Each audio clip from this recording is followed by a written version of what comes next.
Prior to the inquiry, ADHD had not garnered much interest within Parliament. What was behind your drive to change this? Through our work with the disability rights movement here in Australia, we had the opportunity to collaborate with many fantastic individuals and organisations who are part of the neurodivergent community, particularly those with ADHD. And in that work and through those campaigns, we received really clear feedback that there were gaps in services and supports for those with ADHD here in Australia. What really took that piece of information for me and added an additional layer of motivation was then when we as a team looked at the gap between the experiences of the community that they were sharing with us and the level of knowledge of the issues in Parliament. We did a bit of research, for example, to identify the number of times in the last 6 years previous to our work in this space that ADHD had been mentioned in the Parliament, and it had been mentioned less than 5 times in that period. And most of those references were either myself and my team talking about the experience of ADHDers with the NDIS, or it had been a reference made by a parliamentarian to another parliamentarian in a derogatory sense during the course of a debate around a piece of legislation. So there was this massive gap between the community experience and the community need and the level of knowledge in the Parliament and also in the government. And that was a really motivating realization for me. It sent a very clear message that we needed to dive into this, led by the lived experience of the community, to ensure the government and the Parliament was actually able to address and engage with the needs of the community. Can you talk us through the process of getting support for a Senate inquiry and the major steps involved? Absolutely. So the first step in setting up our Senate inquiry into ADHD was to check that the feedback we had received from the community in a kind of ad hoc way based on campaigns that we had run collaborating with the community was representative of the broad experience of ADHDers in Australia. And so we launched a ADHD community survey. Asking the community, asking ADHDers whether they be formally diagnosed, whether they have engaged in self-diagnosis, whether they have decided to select medication as a form of support, to share with us their experience of that process. And we received an overwhelming response. Thousands of people took the time to fill in that survey, and it enabled us to identify very clearly that yes, the common experiences of cost being a barrier, of diagnosis, wait time being a barrier, discrimination, poor access to supports were indeed a national experience. Wherever you lived in Australia, these things were common experiences. From there, we worked on a terms of reference for the inquiry with the community to ensure it reflected that lived experience, and members of my team with lived experience of ADHD themselves took the lead in the creation of both the terms of reference and the campaign that would sit around the inquiry itself. We then worked with members of Parliament within our own party, within the Australian Greens, and across the Parliament to build understanding and support for the proposed inquiry and for the timeline of the inquiry. Critical to this piece of work was ensuring that there was a shared understanding within the various Senate committees and among the various senators that we would need to take a different approach to this inquiry in order for it to be successful, that we would need to modify as much as possible committee practice and process to recognise and enable ADHDers to actually share their experience with the committee. The end result of these negotiations and this time taken explaining and checking our assumptions was that we delivered a terms of reference that reflected the real need of the community in terms of where people needed us to look, and began that work of building a shared understanding in Parliament of the problems and the solutions. Excellent, thank you. So how did you go about identifying appropriate stakeholders within the community and government?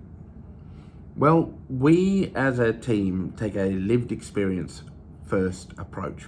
Our work is grounded in the human rights of disabled people and neurodivergent people, and we seek to translate that commitment to human rights into reality, into our actions, via a deep understanding of the social model of disability as well as the affirmative and other models of disability. All of this leads us back to and grounds us in an approach which centers the lived experience of whichever community we are inquiring into or collaborating with. So it's really important that from the beginning we were looking to engage with ADHDers themselves, with academics and experts who have lived experience themselves, and with lived experience-led organizations. We also really wanted to engage with clinicians from across the professional spectrums who work with and collaborate with ADHD community to understand their experience of providing support to the community and the changes in policy that they saw as necessary.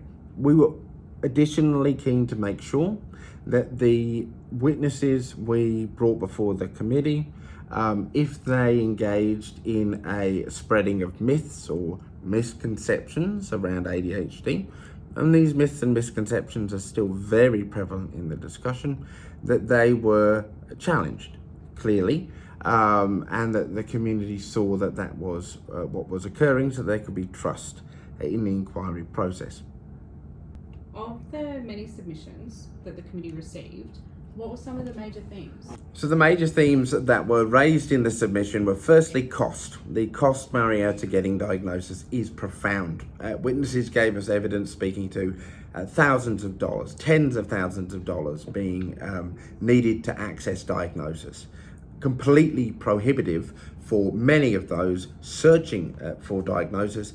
And that very much drove a large portion, though not the entire portion, of those that had to turn to self-diagnosis to be able to get some element of understanding and articulate their support needs. Secondly, the issue of wait times.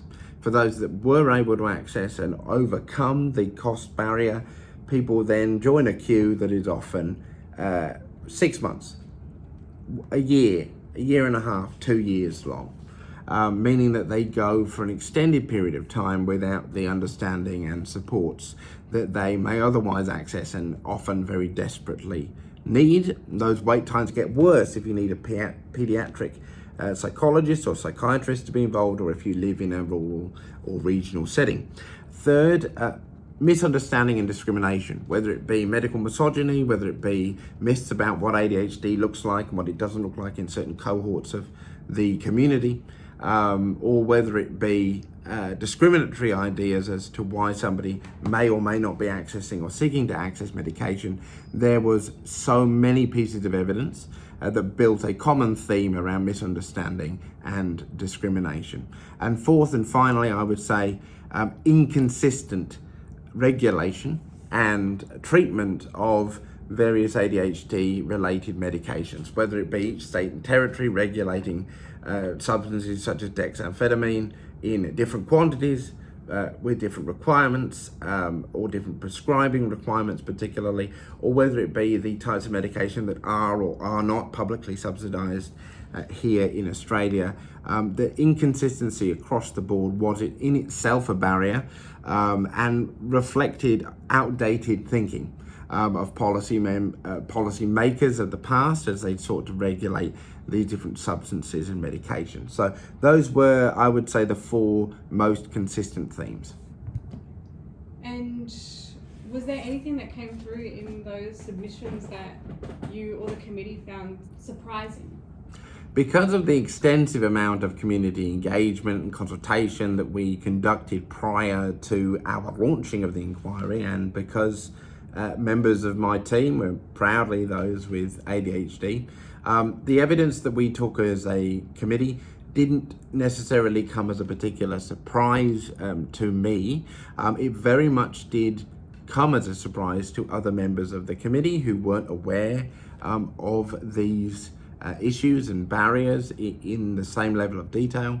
And I think what was very much revealed to all of us was that the Parliament and governments of all parties need to do more work in understanding ADHD properly and ensuring that understanding is reflected in policy, because there was a suspicion that there was a large gap between community need and government action at the beginning of the inquiry, and that suspicion was absolutely confirmed as we continue to explore these topics. There was a vast gulf, and there sadly still remains in many areas, a vast gulf between what the community is experiencing and what the government's policy response is, and that gap needs to be closed.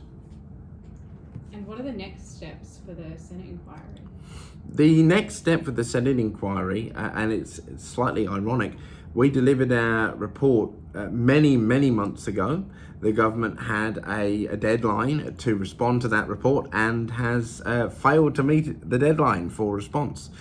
So the next step in the inquiry's processes, the next step for the recommendations, is for the government to give us an actual official response to our recommendations. That's what we're going to continue to push for.